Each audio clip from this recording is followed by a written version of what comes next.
Hello बच्चों, I welcome you in studio classes. मेरा नाम अरुण सिंह है और मैं आपको आज केमिस्ट्री सिखाने वाला हूं और केमिस्ट्री में मैं आपको सिखाऊंगा जीओसी। जैसा कि आपको पता है कि केमिस्ट्री में आपके 3 पार्ट्स हैं, फिजिकल, इनऑर्गेनिक और ऑर्गेनिक। तो आज हम जो करने वाले हैं वो है ऑर्गेनिक का, और ऑर्गेनिक का भी सबसे बेसिक चीज़ है जिसे हम बोलते हैं जीओसी, और जीओसी का फुल फॉर्म होता है जनरल ऑर्गेनिक केमिस्ट्री। हम इसके बारे में जानेंगे कि इसका क्या रोल है, इसकी क्या प्रॉपर्टीज़ है, इसकी वजह से कैसे ऑर्गेनिक रिएक्शंस हो सकते हैं और क्या क्या इफ़ेक्ट्स हैं। हम एक एक पॉइंट करके यहाँ पे सीखने वाले हैं। तो आज ही हमारा है लेक्चर नंबर 1। ठीक है, तो हम स्टार्ट करते हैं जीओसी में लेक्चर नंबर 1। देखते हैं क्या है यहाँ पे। Let's see. देखो, जीओसी में अगर हम देखें तो सबसे पहले हमारा आता है बॉन्ड क्लीवेज। अगर बच्चों मैं बॉन्ड क्लीवेज की बात करूं तो है क्या एग्जैक्टली? तो देखो, जो बॉन्ड क्लीवेज है अगर देखा जाए तो कोई भी रिएक्शन होता है तो उस रिएक्शन में होने के लिए बॉन्ड ब्रेक भी होता है और बॉन्ड फॉर्म भी होता है। यू कैन से कि जो बॉन्ड ब्रेक और फॉर्म होता है कहीं ना कहीं अगर देखा जाए तो ये एक्जोथर्मिक और एंडोथर्मिक रिएक्शन है। अब ये कैसे एक्जो और एंडो है इसके बारे में भी हम डिटेल्स में डिस्कस करने वाले हैं। तो यहाँ पे देखते हैं कि जो होमोलिटिक और हेटेरोलिटिक है कैसे होता है। तो लेट्स टेक द एग्जांपल। यहाँ पे तो हम एग्जांपल लेते हैं यहाँ और देखते हैं कि क्या है। देखो, होमोलिटिक और हेटेरोलिटिक जो प्रोसेस होता है ना, ये 2 बॉन्ड, मतलब ऐसे कह सकते हो कि बॉन्डेड, यानी जो बॉन्ड होता है इन बिटवीन 2 एटम्स उनके बीच ही होता है, और एक कोवैलेंट भी हो सकते हैं और आयनिक भी हो सकते हैं। लेकिन इनके लिए इनकी कुछ कंडीशंस होती हैं। वो कंडीशंस सबसे पहले मैं बता दूं, और इससे पहले आपको मैं बता दूं होमोलिटिक होता है क्या और फिर कंडीशन क्या है। तो देखो, होमोलिटिक के बारे में अगर हम देखें तो यहाँ पे मैं लिख रहा हूँ होमोलिटिक। ऑलरेडी आपके सामने दिख रहा है कि होमोलिटिक क्या है। होमोलिटिक को हम होमोलिटिक फिजन भी कहते हैं। फिजन को हम ब्रेकिंग भी कह सकते हैं। देखो, एक बात जान लो, क्लीवेज, फिजन, ब्रेकिंग, ये एक दूसरे के सिनोनिम्स हैं। आपको कंफ्यूज होने की ज़रूरत नहीं है। बट होमोलिटिक क्या है, मैं उस टॉपिक पे फिर से आता हूँ कि होमोलिटिक का मतलब होता है फॉर्मेशन ऑफ फ्री रेडिकल। क्या लिखेंगे आप? Formation of free radicals after the cleavage of bond. यानी कोई 2 बॉन्ड, अगर मतलब 2 एटम के बीच में अगर बॉन्ड है, 2 एटम के बीच में अगर बॉन्ड है, अगर वो बॉन्ड क्या हो रहा है, ब्रेक हो रहा है, तो उसे हम क्या बोलते हैं? क्लीवेज बोलते हैं। तो लेट्स टेक द एग्जांपल। जैसे एक सपोज करो कि आपके पास ए और ए एटम है, 2 एटम है जो इनके बीच में क्या है, बॉन्ड है। अब मान लेते हैं दोनों जो एटम है, दिस ए और दिस ए, दोनों का जो इलेक्ट्रोनेगेटिव कैरेक्टर है ऑलमोस्ट सेम है। ज़्यादा डिफरेंस इलेक्ट्रोनेगेटिव कैरेक्टर का है ही नहीं। तो अगर इलेक्ट्रोनेगेटिव का डिफरेंस नहीं है ज़्यादा, तो क्या इस बॉन्ड का इलेक्ट्रॉन कोई एटम ले सकता है? कोई एटम मतलब कि क्या ए एटम ले सकता है या दिस एटम? इनमें से कोई भी ले सकता है क्या? बिल्कुल नहीं। क्यों? क्योंकि मैंने क्या बताया कि यहाँ पे इन दोनों के बीच में जो इलेक्ट्रोनेगेटिव का डिफरेंस है वो क्या है, ऑलमोस्ट अगर देखा जाए तो बहुत ही कम है, मतलब बहुत ही कम है। इसका मतलब कि यहाँ पे जो बॉन्ड ब्रेक होगा, यहाँ पे हम दिखा सकते हैं कि होमोलिटिक में जाएगा, जिसे हम होमोलिसिस भी कह सकते हैं। तो इसका मतलब होता है कि जब ये बॉन्ड ब्रेक होगा, क्लीव होगा, तो इस बॉन्ड पे प्रेजेंट 2 इलेक्ट्रॉन। याद रखना, कोई भी बॉन्ड होगा हर बॉन्ड पे 2 ही इलेक्ट्रॉन्स होते हैं, और ये बॉन्ड पे जो 2 इलेक्ट्रॉन होते हैं वो 2 एटम्स के बीच में जो शेयरिंग करके होता है या बाय गिविंग एंड टेकिंग करके होता है, उससे ही तो बनता है। तो इस बॉन्ड के जो इलेक्ट्रॉन्स होते हैं, एक इसके पास चला जाएगा और एक इसके पास चला जाएगा। अगर आप देख रहे हैं तो इसको ऐसे दिखा देते हैं हम लोग फिर से। तो हमारे पास देखो ए एटम है और दिस वन। तो जैसे ही बॉन्ड ब्रेक होगा तो आप इसको ऐसे दिखा दो कि ए फ्री रेडिकल हो गया और ए फ्री रेडिकल हो गया।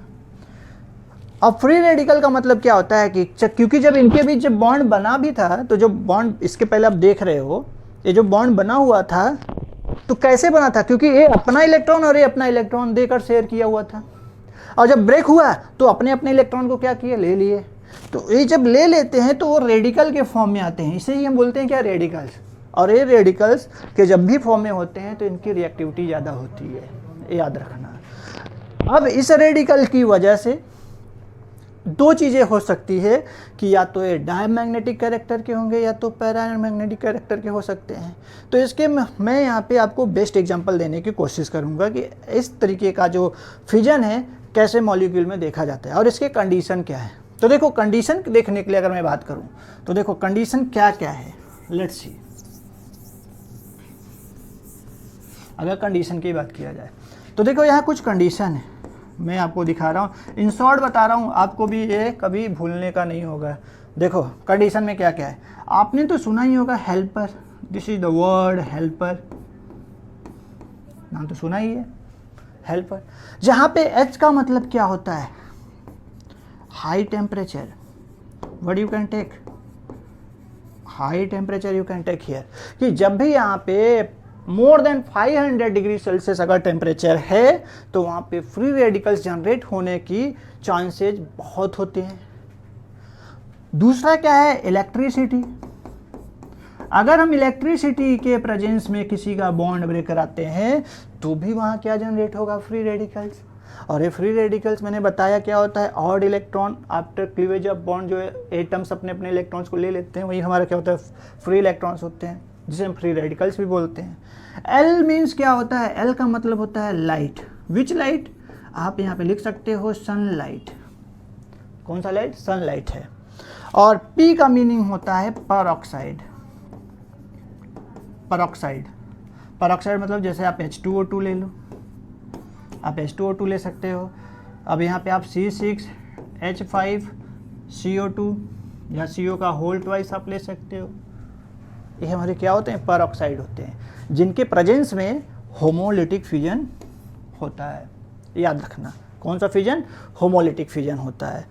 आर का मीनिंग वही रेडिकल, क्योंकि हमें रेडिकल जनरेट करने के लिए at least we should know about the what condition कि HELP that must present there. अगर ये है तो होमोलिटिक फिजन होगा, अगर ये नहीं है तो होमोलिटिक फिजन कहाँ से होगा, बिल्कुल नहीं, because of this is the condition.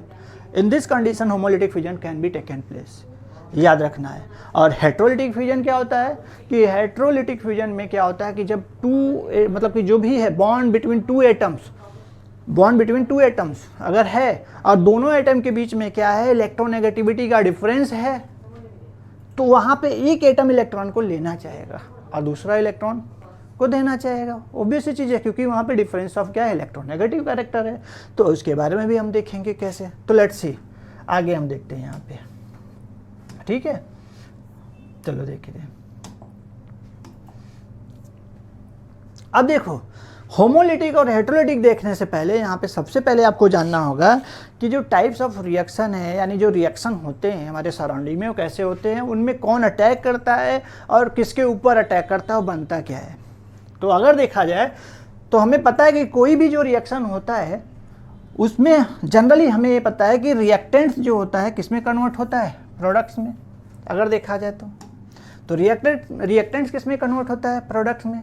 But reactant ऐसे ही थोड़ी कन्वर्ट हो जाता है प्रोडक्ट्स में। तो रिएक्टेंट्स के ऊपर कोई तो ऐसा होता है ना स्पीसीज जो अटैक करता है, वो अटैकिंग रिएजेंट होता है, उसको हम बोलते हैं। और ये अटैकिंग रिएजेंट टू टाइप्स के होते हैं बच्चों, एक होता है इलेक्ट्रोफाइल और दूसरा होता है न्यूक्लियोफाइल। तो याद रखना है कि जो रिएक्टेंट्स हमें दिखाई दे रहा है, ये जो रिएक्टेंट्स होते हैं टू टाइप्स, अगर देखा जाए तो टू इसमें टर्म्स होते हैं। एक होता है सबस्ट्रेट और एक होता है बेटा रिएजेंट। याद रखना, क्योंकि याद रखो कि रिएक्टेंट्स के ऊपर रिएजेंट अटैक करता है तभी जाके क्या बनता है, प्रोडक्ट। लेकिन प्रोडक्ट्स बनने से पहले यहाँ पे इनके बीच एक इंटरमीडिएट प्रोसेस होता है जिसे हम ट्रांजिशन फेज कहते हैं। क्या कहते हैं, ट्रांजिशन फेज, जहाँ पे इनकी एनर्जी काफ़ी हाई होती है। वो ट्रांजिशन फेज क्या है, जिसे हम इंटरमीडिएट कहते हैं। तो इसका मतलब कि जब सबस्ट्रेट पे रिएक्टेंट यहाँ पे अटैक करता है तो इनके बीच एक प्रोडक्ट बनेगा जिसे हम क्या बोलेंगे, इंटरमीडिएट। और ये हाईली कह सकते हो अनस्टेबल होता है क्योंकि ये इंटरमीडिएट होता है। और इस इंटरमीडिएट का जो टर्म्स है काफ़ी बहुत ही कह सकते हो कि बहुत ही कम टाइम के लिए होता है। बहुत ही कम टाइम के लिए। और ये कह सकते हो इंस्टेंट किस में कन्वर्ट हो जाता है, प्रोडक्ट्स में। तो मीन टू से कि ये जो रिजेंट्स है जब सबस्ट्रेट पे अटैक करेगा तब पहले किस में जाएगा, प्रोसेसिंग में जाएगा, जो इंटरमीडिएट फॉर्म करता है। और ये इंटरमीडिएट हाईली अनस्टेबल होता है जनरली। मैक्सिमम रिएक्शन में अगर देखेंगे तो अगर यहाँ पे हम कुछ ऐसे भी रिएक्शन है तो जहाँ पे देखेंगे इंटरमीडिएट जो हमारा होता है स्टेबलाइज हो जाता है, मैं वो भी दिखाऊंगा आपको। बट इसमें अगर देखा जाए तो इंटरमीडिएट मैंने जो बताया है वो क्या है, हाईली अनस्टेबल है, क्योंकि इसमें एनर्जी काफ़ी ज़्यादा हो जाती है जिसे हम ट्रांजिशन फेज भी बोलते हैं। और फिर एक किस में कन्वर्ट होता है, प्रोडक्ट्स में। ठीक है, तो रिएक्टेंट्स जैसे कोई एग्जांपल लेते हैं हम लोग, सपोज करो कि हमारे पास एग्जांपल है ए और ए, ठीक है। अब इसके ऊपर आपका कौन रिएक्शन कर रहा है, बी। अब बी अटैक अगर करता है तो बी हमारा रिएजेंट हो गया, और रिएजेंट हो गया तो इसमें जो ट्रांजिशन फेज बनेगा तो जाहिर सी बात है पैसे दिखा सकते हो कि यहाँ पे, तो इसे हम बोलते हैं ट्रांजिशन फेज। ठीक है, जिसे हम बोलेंगे ट्रांजिशन फेज या ट्रांजिशन स्टेट बोल सकते हैं, इसे हम रिएक्टेंट्स बोल सकते हैं। और रिएक्टेंट्स में जो प्रेजेंट होता है उसे सबस्ट्रेट कहते हैं, और ये रिएजेंट होता है, क्योंकि रिएजेंट और सबस्ट्रेट से ही मिलके क्या बनता है, रिएक्टेंट्स बनता है। अब इसमें जो फॉर्म हो रहा है उसे हम ट्रांजिशन फेज बोल रहे हैं, जो हाईली अनस्टेबल है बच्चों। इसके आगे अगर हम देखें तो इसमें जो बनने वाला है वो हमारा क्या है, प्रोडक्ट है। प्रोडक्ट क्या बन जाएगा, यहाँ ए बी और प्लस ए रिलीज हो जाएगा, तो दिस इज योर प्रोडक्ट। लेकिन प्रोडक्ट के साथ साथ अगर देखा जाए मेन प्रोडक्ट के साथ साथ कुछ हमारे पास ऐसे भी होते हैं जो बाई प्रोडक्ट का काम करते हैं, यानी जो हमें प्रोडक्ट रिक्वायर्ड है वो हमारा मेन हो जाता है, और जो रिक्वायर्ड नहीं है वो बाई हो जाता है। तो इसमें देख सकते हो कि जो ए बी है वो हमारा मेन प्रोडक्ट है, और ए जो निकल रहा है उसे हम बोल सकते हैं बाई प्रोडक्ट। तो देखो इस तरीके से प्रोसेस होता है किसमें, रिएक्शंस में। और याद रखो इस रिएक्शंस को होने के लिए कंडीशन मस्ट है। कंडीशन मतलब या तो यहाँ पे आपके पास रिएजेंट हो सकते हैं, रिएजेंट किस टाइप के, कैटलिस्ट जिसको हम बोलते हैं, तो इसमें कैटलिस्ट भी हो सकता है, या तो आपका टेम्परेचर हो सकता है, हाई हीट कुछ भी, और यहाँ पे हीट तो रहता ही जनरली। तो कंडीशंस है जिसके प्रेजेंस में रिएक्टेंट्स को हम आसानी से प्रोडक्ट में कन्वर्ट करते हैं बच्चों। तो लेट्स सी फर्दर, आगे हम देखते हैं। यहाँ पे देखो जो रिएजेंट्स होता है, मैंने अभी आपको बताया कि रिएजेंट्स कितने टाइप्स के होते हैं, 2 टाइप्स के। क्योंकि रिएजेंट्स क्या है, रिएजेंट्स वही अटैकिंग है, अटैकिंग स्पीसीज होता है जो अटैक करता है किसके ऊपर, सबस्ट्रेट के ऊपर। कौन, रिएजेंट्स। तो रिएजेंट सबस्ट्रेट के ऊपर अटैक करता है जिसकी वजह से हमें क्या मिलता है, प्रोडक्ट मिलता है। तो ये रिएजेंट कितने टाइप्स के हैं, देख सकते हो 2 टाइप्स के। फर्स्ट वन हमारा क्या है, इलेक्ट्रोफाइल। सेकेंड वन कौन सा है बच्चों, न्यूक्लियोफाइल। अब आपको मैं इलेक्ट्रोफाइल न्यूक्लियोफाइल है क्या इसके बारे में भी बहुत अच्छे से बताने वाला हूँ। आपको कभी भी इसको लर्न करने की जरूरत नहीं पड़ेगी। हाँ ऑर्डर है, वो ऑर्डर को बस आपको याद करना है। बट इलेक्ट्रोफाइल कौन है, न्यूक्लियोफाइल कौन है, ये आपको बिल्कुल याद करने की जरूरत नहीं पड़ेगी। इतना सिंपल में मैं आपको समझाने वाला हूँ। देखो इलेक्ट्रोफाइल को अगर हम क्लासीफाई कर दें, डिवाइड कर दे, तो इसके 2 पार्ट आ जाते हैं, एक इलेक्ट्रो आ जाता है, एक फाइल आ जाता है। इलेक्ट्रो का मतलब क्या होता है, इलेक्ट्रॉन,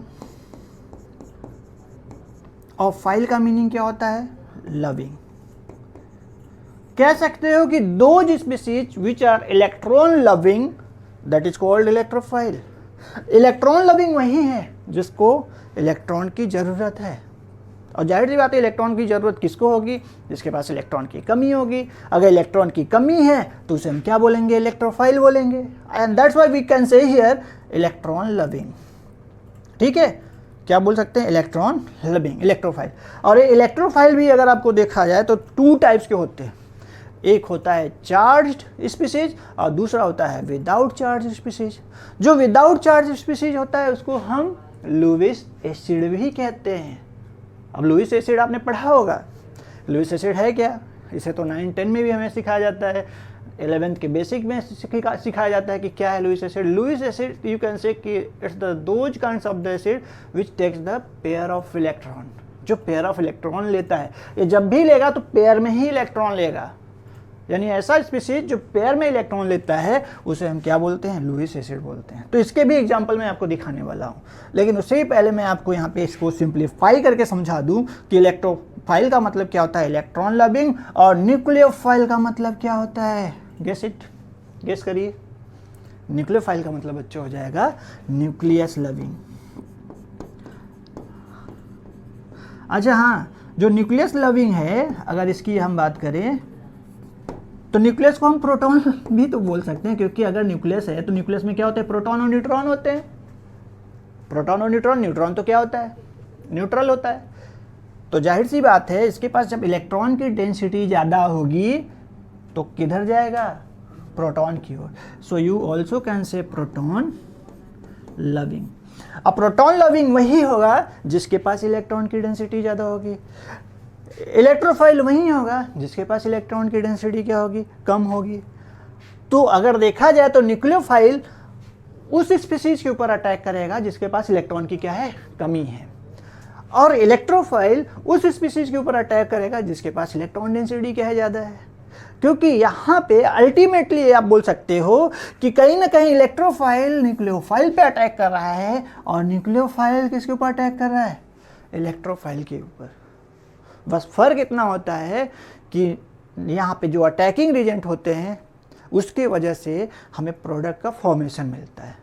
तो चलो आगे देखते हैं इसके बारे में। तो सबसे पहले आपको नोट कर लेना है कि ये इलेक्ट्रोफाइल न्यूक्लियोफाइल है क्या, तो दैट्स योर रिएजेंट्स। कौन सा रिएजेंट्स, अटैकिंग रिएजेंट्स आप बोल सकते हो इन शॉर्ट।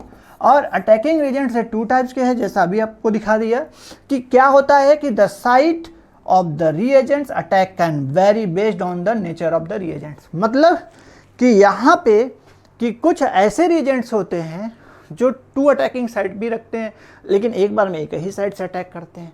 दूसरा ये है कि जो अटैकिंग एजेंट होते हैं वो सबस्ट्रेट पे सामने से भी अटैक कर सकते हैं और बैक साइड से भी, यानी पीछे से भी अटैक कर सकते हैं। ये सोचोगे कैसे, तो आपको एक एग्जांपल दूंगा। यहाँ पे आता है SN1 और SN2 का, जिसमें आप क्लियरली समझ सकते हो कि कैसे कोई रिएजेंट फ्रंट से अटैक करता है और कैसे बैक से अटैक करता है। तो लेट्स सी, यहाँ पे नेक्स्ट देखते हैं। यहाँ पे अगर हम देखें तो यहाँ पे कुछ हमारे टाइप्स ऑफ क्या है, इलेक्ट्रोफाइल और न्यूक्लियोफाइल है, जो आपको याद कर जाने हैं। अभी मैंने आपको बताया कि इलेक्ट्रोफाइल का मतलब होते हैं इलेक्ट्रॉन लविंग, जिसके पास इलेक्ट्रॉन्स की कमी होती है, और न्यूक्लियोफाइल का मतलब होता है न्यूक्लियस लविंग या प्रोटॉन लविंग, जिसके पास क्या होते हैं, इलेक्ट्रॉन डेंसिटी ज़्यादा होते हैं। तो आप देख सकते हो यहाँ पे इसे हम बोलते हैं हाइड्रोनियम आयन। ठीक है, क्या बोलेंगे यहाँ पे, हाइड्रोनियम आयन जिसके पास इलेक्ट्रॉन की क्या है, कमी है। तो दैट विल अटैक ऑन दो side where it can get the electron.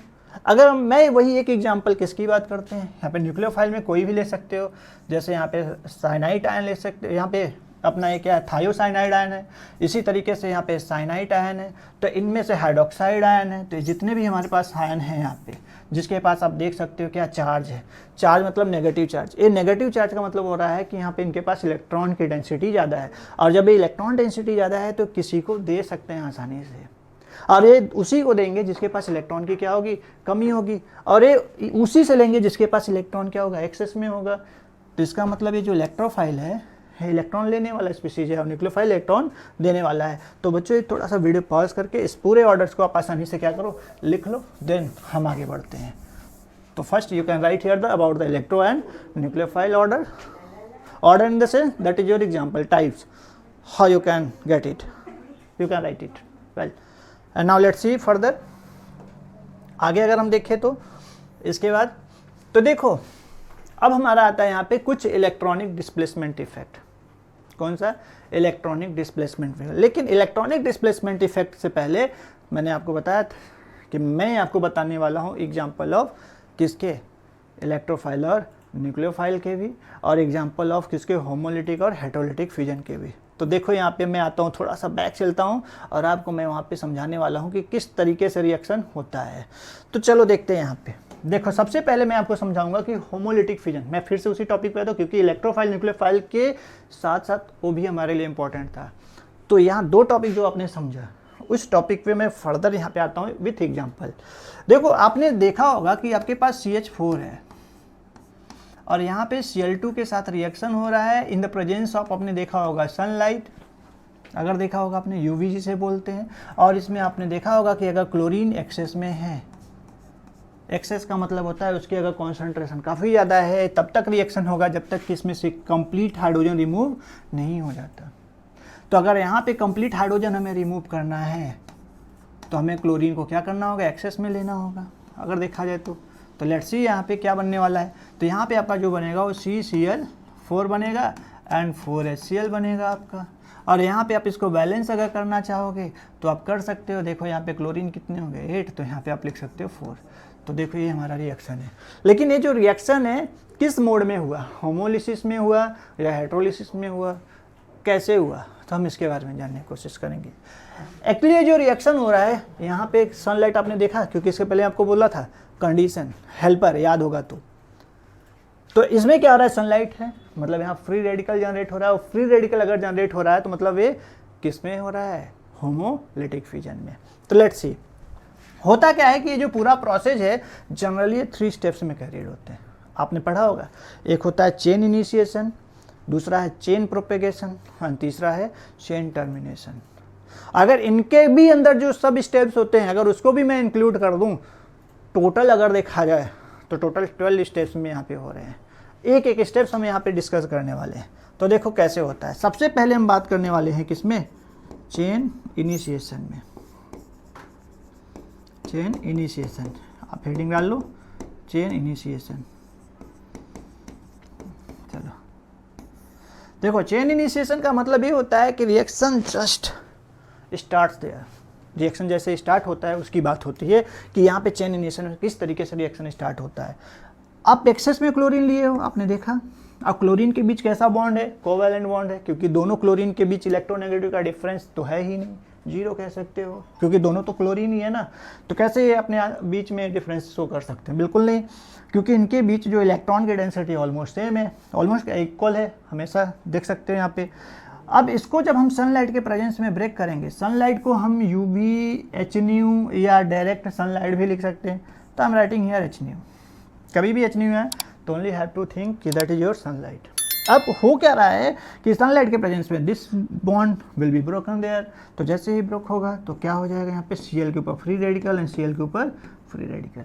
देखो दिखाई दे रहा है, देखो यहाँ पे फ्री रेडिकल जनरेट हो रहा है और यही free radical again and again substrate के साथ रिएक्शन करेगा। इसमें सबस्ट्रेट कौन है, दिस CH4, और ये हमारा क्या है, ऑब्वियसली अटैकिंग रिएजेंट है, ये हमारा सबस्ट्रेट है। अब दिखाता हूँ यहाँ पे, क्योंकि ये चेन हमारा क्या था, इनिशिएशन, और दूसरा क्या है, चेन प्रोपेगेशन। यहाँ पे अगर मैं चेन प्रोपेगेशन की अगर बात करूँ तो है क्या, चेन प्रोपेगेशन एक ऐसा स्टेप्स है जिसमें रिएक्शन कंटिन्यू होता है, रिएक्शन कंटिन्यूसली होता ही रहता है, उसे हम क्या बोलते हैं, चेन प्रोपेगेशन। तो देखो क्या है यहाँ पे चेन प्रोपेगेशन। अभी आपने देखा है इनिशिएशन में क्लोरीन फ्री रेडिकल फॉर्म में जनरेट हो रहा है। तो चेन प्रोपेगेशन में यहाँ पे अगर आप देखोगे, जैसे सपोज कर लो कि आपके पास क्या है, मीथेन था, इसे मीथेन बोलते हैं, और इस मीथेन के ऊपर अगर देखा जाए क्लोरीन अटैक करेगा। कौन सा क्लोरीन, ये जो फ्री रेडिकल के फॉर्म में है, आपको दिखाई दे रहा है क्लोरीन, यहाँ से मैंने फ्री रेडिकल फॉर्म उठा लिया।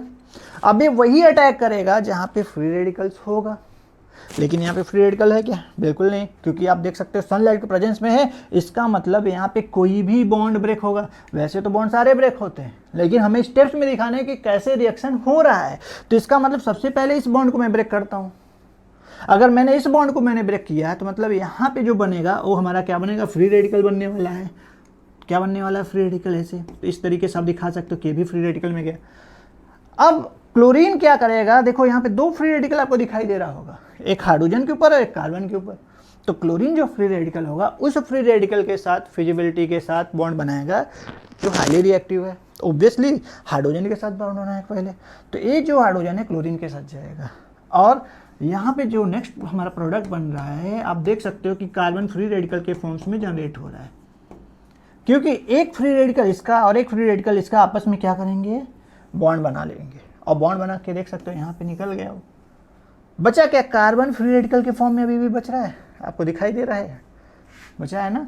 तो देखो इसी को मैं आपको लिख के दिखाता हूँ, ठीक है, फिर से लिख देता हूँ, आप नोट कर लेना। इसे हम चेन प्रोपेगेशन बोलते हैं।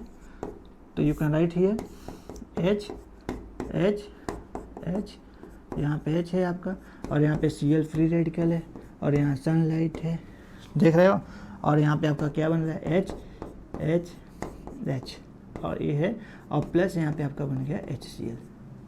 ये तब तक इस तरीके से रिएक्शन होगा जब तक कि इसमें से कंप्लीट हाइड्रोजन रिमूव नहीं हो जाता, जैसे मैंने आपको बताया। मैं एक स्टेप्स और दिखाऊंगा, बाकी के स्टेप्स आपको मेरे को क्या करना है, समझ गए हैं। आपको चैट बॉक्स में जाना है और वहाँ पे शेयर करना है जो भी आप करके रखोगे। तो चलो देखते हैं यहाँ पे नेक्स्ट स्टेप्स। नेक्स्ट स्टेप्स के लिए मेरे को ये डिलीट करना पड़ेगा, रुक जाओ, इरेज कर देता हूँ थोड़ा सा, फिर उसके बाद चलता हूँ। देखो इसी का नेक्स्ट स्टेप्स क्या है कि जो फ्री रेडिकल फॉर्म हो रहा है यहाँ पे अगर देखें तो क्या है, H और H है इसके पास फ्री रेडिकल है। और यहाँ पे देखो फिर से क्या है, क्लोरीन फ्री रेडिकल लेता हूँ कि जितने अपने को क्लोरीन की ज़रूरत पड़ेगी हम लेंगे रिएक्शन कराने के लिए, क्योंकि क्लोरीन किस में है, एक्सेस में, ऑलरेडी आई टोल्ड यू। तो यहाँ पे अब क्लोरीन फ्री रेडिकल है, कार्बन के पास भी फ्री रेडिकल, तो ये आपस में क्या करेंगे, बॉन्ड फॉर्म कर लेंगे। याद रखना क्या करने वाले हैं, बॉन्ड फॉर्म करने वाले हैं, और ये सनलाइट के प्रेजेंस में हो रहा है। तो लेट्स सी यहाँ पे, तो देखो तो आपको देखने को मिलेगा कि एक बार बॉन्ड अगर ब्रेक हो रहा है तो हाइड्रोजन क्लोरीन के साथ जा रहा है, और दूसरी बार वही क्लोरीन कार्बन के साथ क्या हो रहा है, कनेक्ट हो रहा है और बॉन्ड फॉर्म कर रहा है। और ये इस तरीके के जो प्रोसेस है तब तक होने वाले हैं जब तक कि कंप्लीट हाइड्रोजन कार्बन से रिमूव नहीं हो जाते और वहाँ क्लोरीन नहीं आ जाते, तब तक होता रहेगा। और इस प्रोसेस को हम बोलते हैं चेन प्रोपेगेशन। क्या बोलते हैं, चेन प्रोपेगेशन। एक लास्ट प्रोसेस है जिसे बोलते हैं चेन टर्मिनेशन। तो चेन टर्मिनेशन है क्या, लेट्स सी। देखो चेन टर्मिनेशन के लिए अगर हम देखें तो वहाँ पे रिएक्शन को आप किसी भी स्टेप्स में टर्मिनेट कर सकते हो, और टर्मिनेट करने का मतलब होता है कि you can stop the reaction, but how, let's see, that's your chain termination. Termination reaction, देखो ये चेन टर्मिनेशन रिएक्शन में जैसे सपोज कर लो कि आपके पास यहाँ पे मिथाइल के ढेर सारे फ्री रेडिकल फॉर्म हो चुके हैं, है ना। तो सारे मिथाइल को क्या करो, आपस में रिएक्शन करा दो। जब आपस में रिएक्शन करा दोगे तो मिथाइल बचेगा ही नहीं, तो क्या आगे रिएक्शन कैरिड होगा, नहीं। तो इसका मतलब बच्चों क्या हो जाएगा, CH3 और CH3 हो जाएगा, क्योंकि आपको पता है कि कोई भी बॉन्ड 2 इलेक्ट्रॉन से मिलकर बनते हैं, तो इनका फ्री रेडिकल आपस में बॉन्ड बना लेगा। तो देख सकते हो बन गए यहाँ पे। या आप क्या कर सकते हो कि मिथाइल का एक फ्री रेडिकल यहाँ पे जो भी है और क्लोरीन का फ्री रेडिकल, इनके जितने भी है कॉन्सेंट्रेशन आपस में क्या करो, रिएक्शन करा दो। तो यहाँ पे क्या फॉर्म हो जाएगा बच्चों, CH3Cl हो जाएगा। समझ में आ रहा है आपको। थर्ड, आप क्या कर सकते हो कि जितने भी क्लोरीन फ्री रेडिकल्स है उसको भी क्या करो, रिएक्शन करा दो। तो यहाँ पे क्या बन जाएगा, अगर देखा जाए तो क्लोरीन के बीच बॉन्ड बन जाएगा। दिखाई तो दे रहा होगा आपको। तो इसे हम बोलते हैं चेन टर्मिनेशन रिएक्शन। और ये जो चेन टर्मिनेशन रिएक्शन है, इसका मतलब मैं फिर से समझा दे रहा हूँ कि you can stop the reaction in any steps, किसी भी स्टेप्स में रिएक्शन को स्टॉप कर सकते हो। तो इसको नोट कर लो आप। तो ये देखो एग्जाम्पल था किसका, होमोलिटिक फ्यूजन का, जिसमें क्लोरीन किसका काम किया, अटैकिंग एजेंट की तरह, और जो मिथाइल या मीथेन जो हमने लिया था वो मीथेन के साथ किसका काम किया, सबस्ट्रेट की तरह। तो यहाँ पे मैंने बताया था ना कि आपको कि मिथाइल क्लोराइड जो है हमारे पास वो सबस्ट्रेट है, क्लोरीन क्या है, रिएजेंट है। तो रिएजेंट और सबस्ट्रेट का कैसे एक दूसरे के साथ रिएक्शन होता है यहाँ पे आपको मैंने दिखा दिया है होमोलिटिक में। अब हम डिस्कस करने वाले हैं हेट्रोलिटिक की। तो चलो देखते हैं हेट्रोलिटिक की क्या है। देखो हेट्रोलिटिक के लिए अगर हम बात करें तो यहाँ पे हमारे पास difference of electron negative character होना चाहिए। अगर difference of electron negative character, तभी क्या होगा, हेट्रोलिटिक होगा। तो देखो हेट्रोलिटिक के लिए मैंने आपको बताया था क्या होता है, हेट्रोलिटिक फ्यूजन, ठीक है। हेट्रोलिटिक फ्यूजन मतलब कि bond can be cleaved in such a way as they can form the ions, that is called the heterolytic fusion, ठीक है। या बहुत ही सिंपल वे में आप लिख सकते हो, formation of ions after the cleavage of bond, after the cleavage of bond, बहुत ही सिंपल वे में आप लिख सकते हो, ठीक है। After the cleavage of bond, that is called heterolytic fusion. क्योंकि यहाँ पे अगर देखा जाए तो चार्जेस फॉर्म हो रहे हैं। अगर चार्ज फॉर्म हो रहा है, इसका मतलब इनके बीच क्या है, इलेक्ट्रोनेगेटिविटी का डिफरेंस है। एग्जांपल अगर मैं आपको दिखाऊं तो देखो, जैसे सपोज करो कि CH3 है, CH2 है, मैंने Cl ले लिया, है ना। अब आपको पता है कि क्लोरीन एक -I का काम करता है, यानी इलेक्ट्रॉन लेने का काम करता है, मिथाइल इलेक्ट्रॉन देने का काम करता है।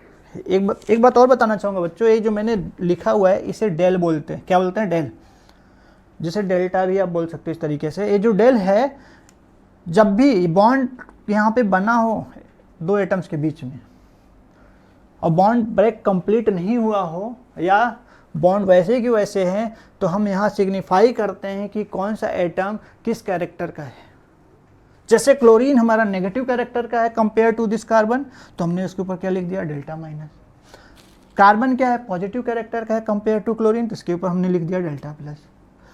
तो ये हमारा होता है कि शो करता है कि किस तरीके से यहाँ पे partial positive partial negative they can show. तो पार्ट है, याद रखना। अब आपको पता है कि जब ब्रेक होंगे तो क्लोरीन जाएगा और CH2 के ऊपर कोई अटैक करेगा। तो मान लो यहाँ पे कोई अटैकिंग रिएजेंट है, जैसे OH। आप देख रहे हो ना, OH जब अटैक करेगा तो क्लोरीन जाएगा। देख सकते हो ना, OH अटैक कर रहा है, क्लोरीन लेके जा रहा है अपना क्या? इलेक्ट्रॉन। कौन सा इलेक्ट्रॉन? बॉन्ड। याद रखना, यहाँ पे एक इफेक्ट और जनरेट होता है जिसे हम इंडक्टोमेरिक इफेक्ट बोलते हैं। एक कह सकते हो कि टेम्परेरी इफेक्ट होता है, जिसकी वजह से ऑलरेडी जो अटैच्ड हमारा न्यूक्लियोफाइल है, जैसे क्लोरीन है, इसकी क्या होती है? इलेक्ट्रोनेगेटिविटी बढ़ जाती है। ऐसा कह सकते हो। किसकी वजह से? भाई OH जब अटैक करेगा तो ये और भी आसानी के साथ क्लोरीन लेके चला जाएगा। इसलिए इसको बोलते हैं इंडक्टोमेरिक इफेक्ट। इंडक्टोमेरिक इफेक्ट जो आगे आने वाला है टॉपिक्स में हम डिस्कस करेंगे इसके बारे में। तो यहाँ पे आपको मैं दिखा दूँ, इन जनरल अगर देखा जाए तो कुछ इंटरमीडिएट बन रहे हैं। वो इंटरमीडिएट क्या है आप देख सकते हो यहाँ इस तरीके से। मैं क्या करता हूँ, यहाँ पे जिस पे अटैक कर रहा है उसके हाइड्रोजन को इधर लिख देता हूँ, और जो हमारे पास CH3 है उसको इधर लिख देता हूँ, और यहाँ पे डाइडेडस अगर देखा जाए तो क्लोरीन लिख देता हूँ। ये जो है हमारा ट्रांजिशन फेज है, इसको हम एडक्ट भी कहते हैं। क्या बोलते हैं? एडक्ट। याद रखना, एडक्ट है। और इसमें जो कार्बन है, कार्बन अगर देखा जाए तो sp2 हाइब्रिडाइज्ड का होता है। देखने को तो आपको लगेगा कि इसमें 5 बॉन्ड फॉर्म हो रहा है, लेकिन ये 5 बॉन्ड एग्जैक्ट है नहीं, क्योंकि यहाँ पे देख सकते 2 पार्शियल बॉन्ड है। तो अगर ओवरऑल देखा जाए तो इसमें परमानेंट 3 ही बॉन्ड है, जिसकी वजह से 3 सिग्मा बॉन्ड हो रहा है, और इसको हम बोलते हैं क्या? sp2 hybridised. याद रखना, ये एक इंटरमीडिएट है, और ऐसे केस में इस इंटरमीडिएट की स्टेबिलिटी होती नहीं है, हाईली अनस्टेबल होता है। और इस रिएक्शन को अगर देखा जाए तो मेसेंटू रिएक्शन भी कह सकते हैं, क्योंकि यहाँ पे जो न्यूक्लियोफाइल है that's attacking from the back side. आप देख सकते हो यहाँ पे, क्योंकि इसके पहले आपने क्या देखा था कि कोई भी जो हमारे अटैकिंग एजेंट होते हैं वो कहीं से भी अटैक कर सकते हैं, फ्रंट से भी अटैक कर सकते हैं और बैक से भी। तो यहाँ पे आपको क्या दिखाई दे रहा है कि अटैकिंग एजेंट बैक से अटैक कर रहा है। अब यहाँ पे जो बनने वाला जो प्रोडक्ट है अगर आप देखोगे तो क्लोरीन जो होगा फटाफट निकल जाएगा, और OH के साथ वो परमानेंट बॉन्ड फॉर्म कर लेगा। तो आप देख सकते हो इस तरीके से आप लिख सकते हो इसको, और क्लोरीन निकल गया। या तो आप इसको ऐसे भी लिख सकते हो, यहाँ पे CH3 CH2 और आपके पास क्या आ जाएगा? OH आ जाएगा, दिस वन। तो यहाँ पे आप देख सकते हो कौन सा इफेक्ट है, अगर कौन सा यहाँ पे हमारा बॉन्ड फिजन है, हेट्रोलिटिक फिजन है। कौन सा? हेट्रोलिटिक, जिसमें देख सकते हो आयंस जनरेट हो रहे हैं। इसके एग्जांपल आप नोट कर सकते हो अच्छे से, और फिर आगे हम चलते हैं। तो देखो आगे का जो अपना है कौन सा टॉपिक है, लेट्स सी। रिजेंट्स के बारे में, सबस्ट्रेट के बारे में ऑलरेडी वी हैव डिस्कस्ड, और ये मैंने बोला था आपको बिल्कुल लिख लेना है। जैसा कि मैंने न्यूक्लियोफाइल है अपना, इलेक्ट्रोफाइल है। इलेक्ट्रोफाइल मैंने बताया था कि जो इलेक्ट्रॉन लेता है, न्यूक्लियोफाइल मैंने बताया था जो इलेक्ट्रॉन देता है। फिर से आपको मैं दिखा दिया हूँ। अब हम बात करने वाले हैं इलेक्ट्रॉनिक डिस्प्लेसमेंट इफेक्ट की। ये जो इलेक्ट्रॉनिक डिस्प्लेसमेंट इफेक्ट है क्या एग्जैक्टली? जब भी कोई रिएक्शन होता है ना, तो आपको मैंने बताया था कि विदाउट इफेक्ट ये हो ही नहीं सकता। मतलब अगर आप हीट नहीं दे रहे हो, कैटलिस्ट नहीं ले रहे हो, टेम्परेचर नहीं है, प्रेशर नहीं है, तो क्या रिएक्शन होगा? बिल्कुल नहीं। इसका मतलब आपको यहाँ पे देखना पड़ेगा कि इलेक्ट्रॉनिक डिस्प्लेसमेंट होने के लिए ऐसे क्या क्या कंडीशन होते हैं। जैसे अगर देखा जाए तो जो इलेक्ट्रॉनिक इफेक्ट होता है दो कंडीशन के ऊपर बेस्ड होता है, एक परमानेंट और एक टेम्परेरी। परमानेंट होता है कि जो ऑलवेज उस रिएक्शन में प्रेजेंट होता है, टेम्परेरी होता है जो रिएक्शन करा के रिमूव हो जाता है, उसे हम टेम्परेरी बोलते हैं। तो परमानेंट में कौन कौन सा होता है, वो होता है हमारा इंडक्टिव इफेक्ट। कौन सा? Inductive effect. इंडक्टिव इफेक्ट की वजह से अगर देखा जाए तो रिएक्शन में बहुत सारे कॉज आते हैं। कॉज का मतलब अगर देखा जाए तो इफेक्ट कौन कौन से हैं, जैसे यहाँ पे हम बता सकते हैं स्टेबिलिटी ऑफ कार्बोकेटायन बता सकते हैं, स्टेबिलिटी ऑफ कार्बेनायन बता सकते हैं। हम यहाँ पे बता सकते हैं कि किसकी एसिडिक स्ट्रेंथ ज़्यादा है, किसकी बेसिक स्ट्रेंथ ज़्यादा है। कोई भी अगर मॉलिक्यूल है तो वहाँ पे एसिडिक और बेसिक स्ट्रेंथ भी हम एक्सप्लेन कर सकते हैं, जिसमें इंडक्टिव इफेक्ट का सबसे बड़ा रोल है। याद रखना, ये जो इंडक्टिव इफेक्ट होता है आप देखोगे आगे चल के कि टू टाइप्स के होते हैं, एक होता है प्लस आई और एक होता है माइनस आई। ये जो प्लस आई है इसको हम बोलते हैं यहाँ पे EDG group. Which group? EDG. EDG group क्या है? जिसे हम इलेक्ट्रॉन डोनेटिंग ग्रुप बोलते हैं। इसको याद रखना, यहाँ पे इलेक्ट्रॉन रिलीजिंग ग्रुप भी हम कह सकते हैं। याद रखो क्या? Electron releasing. और माइनस आई क्या है अगर हम देखें तो इसे हम बोलते हैं यहाँ पे क्या? इलेक्ट्रॉन विदड्रॉइंग ग्रुप, मतलब जो इलेक्ट्रॉन को खींचता है। कुछ बच्चों को तो समझ में आएगा नहीं कि इलेक्ट्रॉन विदड्रॉइंग क्या है, इलेक्ट्रॉन डोनेटिंग क्या है। जैसे मैं एक इन शॉर्ट डेली लाइफ की बात करता हूँ। आप बैंक जाते हो, बैंक में पैसे डिपॉजिट करते हो, मतलब बैंक वाले को क्या दे रहे हो? पैसे दे रहे हो, क्योंकि आपके पास ज़्यादा है। तो इसका मतलब आप किसका काम कर रहे हो यहाँ पे? प्लस आई का, क्योंकि आप बैंक वाले को पैसे दे रहे हो, क्योंकि आपके पास ज़्यादा था। लेकिन आप वही बैंक से पैसे अगर विड्रॉ कर रहे हो, निकाल रहे हो, मतलब आपके पास पैसे की क्या है? कमी है। तो मतलब आप किसका काम कर रहे हो? माइनस आई का। तो मतलब प्लस आई और माइनस आई, प्लस आई इलेक्ट्रॉन देने का काम करता है और माइनस आई बच्चों इलेक्ट्रॉन लेने का काम करता है। इनके अपने ऑर्डर होते हैं, मतलब कुछ मोर पावरफुल माइनस आई होता है, कुछ कम होते हैं। याद रखना, जो मोर पावरफुल माइनस आई होगा, ठीक है, वो इलेक्ट्रॉन बहुत ही आसानी से क्या करेगा? खींचेगा। और जो मोर पावरफुल प्लस आई होगा वो आसानी से इलेक्ट्रॉन क्या करेगा? देगा। ठीक है, याद रखना आप। तो चलो देखते हैं यहाँ पे मेजोमेरिक इफेक्ट। ये भी हमारा एक परमानेंट इफेक्ट होता है। अगर हम देखें तो मेजोमेरिक का रोल अगर देखा जाए कहीं ना कहीं रेजोनेंस के लिए एप्लीकेबल होता है, क्योंकि हमें पता है कि रेजोनेंस मेजोमेरिक में उतना ज़्यादा डिफरेंस तो होते नहीं है, क्योंकि यहाँ पे हम मेजोमेरिक की वजह से रेजोनेंस होता है। याद रखना है आपको। मेजोमेरिक भी कहीं ना कहीं देखा जाए तो बेसिक कैरेक्टर के लिए रिस्पॉन्सिबल है, मतलब एक तरीके से अगर देखा जाए तो कहीं ना कहीं इंडक्टिव की तरह भी ये रिस्पॉन्सिबल होता है। याद रखना, जितने भी हेलोजन होते हैं और मतलब जितने भी हेलोजन है उसका मेजोमेरिक इफेक्ट कम होता है कंपेयर टू इंडक्टिव। हेलोजन की बात कर रहा हूँ। बाकी और कोई ग्रुप अगर जैसे सपोज करो बेंजीन रिंग से लगा हुआ है, किससे? बेंजीन रिंग से, तो हर एक में मेजोमेरिक का जो डोमिनेंसी होगी वो बढ़ जाती है कंपेयर टू इंडक्टिव इफेक्ट। लेकिन अगर वही बेंजीन रिंग से कौन लगा हो? हेलोजन लगा हो, तो हेलोजन की डोमिनेंसी जो होगा एज ए इंडक्टिव इफेक्ट ज़्यादा होती है कंपेयर टू मेजोमेरिक। इस पॉइंट को याद रखना है आपको। Hyper conjugation, this is the third. जो हाइपर कॉन्जुगेशन है इसकी वजह से भी हम स्टेबिलिटी क्या करते हैं? फाइंड आउट करते हैं। किसकी? जैसे कार्बोकेटायन हो गया, कार्बेनायंस हो गए, free radicals of the carbon हो गए, उनकी हम स्टेबिलिटी फाइंड करते हैं। जो हाइपर कॉन्जुगेशन होता है इसके और भी नाम है, अगर आपको पता होगा तो। हम इसे बेकर-नाथन इफेक्ट भी बोलते हैं। क्या बोलते हैं? Baker-Nathan effect. और क्या बोल सकते हैं इसको और भी नाम से हम जानते हैं। इसे हम बोलते हैं यहाँ पे सिग्मा बॉन्ड डिलोकलाइजेशन। क्या बोलते हैं? Sigma bond delocalisation. ठीक है। और क्या बोल सकते हैं इसको यहाँ पे? इसको एक और है जिसे हम बोल सकते हैं नो बॉन्ड रेजोनेंस। इसी को हम बोलते हैं नो बॉन्ड रेजोनेंस, याद रखना। हम इसके बारे में भी अभी डिस्कस करने वाले हैं। तो है हाइपर कॉन्जुगेशन। तो कहीं ना कहीं इन तीनों का रोल अगर देखा जाए तो स्टेबिलिटी के लिए हम यूज करते हैं मैक्सिमम। और एसिडिक बेसिक स्ट्रेंथ तो होते ही हैं इनकी वजह से। नेक्स्ट जो पॉइंट है हमारा है टेम्परेरी। टेम्परेरी में मैंने अभी आपको बताया कि इलेक्ट्रोमेरिक इफेक्ट होता है कि इंडक्टोमेरिक। इंडक्टोमेरिक मैंने बता ही दिया था आपको कि इंडक्टोमेरिक क्या है कि अगर कोई न्यूक्लियोफाइल अटैक कर रहा है तो उसकी वजह से ऑलरेडी जो कनेक्टेड न्यूक्लियोफाइल होती हैं उसकी अगर माइनस आई इफेक्ट इनहेंस हो जाता है, बढ़ जाता है, तो उसे हम बोलते हैं इंडक्टोमेरिक इफेक्ट। जैसे पीछे मैंने एक एग्जाम्पल दिखाया था SN2 वाला। अब देखो यहाँ पे जो इलेक्ट्रोमेरिक इफेक्ट है ये भी हमारा क्या होता है, टेम्परेरी इफेक्ट होता है। जनरली इसको हम देखते हैं डबल बॉन्ड वाले यानी एल्कीन में देखते हैं, जनरली एल्कीन में देखा जाता है। मैं हर एक का एग्जांपल आपको देने वाला हूँ। तो चलो लेट्स सी फर्स्ट आगे देखते हैं यहाँ पे क्या है। तो देखो बच्चों यहाँ पे मैंने आपको बताया कि कुछ ऑर्डर है हमारे जो माइनस आई और प्लस आई के हैं। तो जो आपको क्या करना है, नोट डाउन कर लेना है। तो यहाँ पे आप देख रहे हो this is your minus I और that is your plus I. Plus I का काम होता है इलेक्ट्रॉन देने का काम और माइनस आई का काम होता है इलेक्ट्रॉन लेने का काम। तो यहाँ पे सबसे ज़्यादा अगर माइनस आई की अगर बात किया जाए तो कौन करेगा, यहाँ पे दिस वन आप देख सकते हैं यहाँ पे। तो ये ऑर्डर आपको याद होना चाहिए, you must learn this order, याद रखो।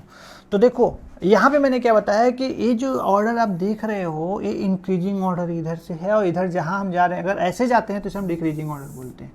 इसे हम क्या बोलेंगे, decreasing order. This is our decreasing order. ऐसे अगर हम जा रहे हैं तो मतलब यहाँ पे माइनस आई की जो पावर है वो कम होती जा रही है। सिमिलरली यहाँ पे भी देखो इधर अगर हम जा रहे हैं तो इधर क्या हो रहा है, प्लस आई का जो पावर है क्या वो कम हो रहा है। लेकिन अगर ऐसे उल्टा हम अगर जाते हैं, उल्टा मतलब ऐसे इधर अगर हम जा रहे हैं, इस डायरेक्शन में अगर जा रहे हैं तो मतलब प्लस आई का ऑर्डर बढ़ रहा है। वैसे इसमें भी अगर आप देखोगे, देखो अगर हम इधर आते हैं ऐसे इस तरीके से अगर मूव करते हैं तो यहाँ पे आप देखोगे तो यहाँ पे किसके ऑर्डर बढ़ रहे हैं, माइनस आई के। तो बच्चों नोट कर लेना है अच्छे तरीके से, ठीक है। तो मोस्ट पावरफुल माइनस आई का काम कौन कर रहा है यहाँ पे, दिस वन। और मोस्ट पावरफुल प्लस आई का काम कौन कर रहा है, दिस वन।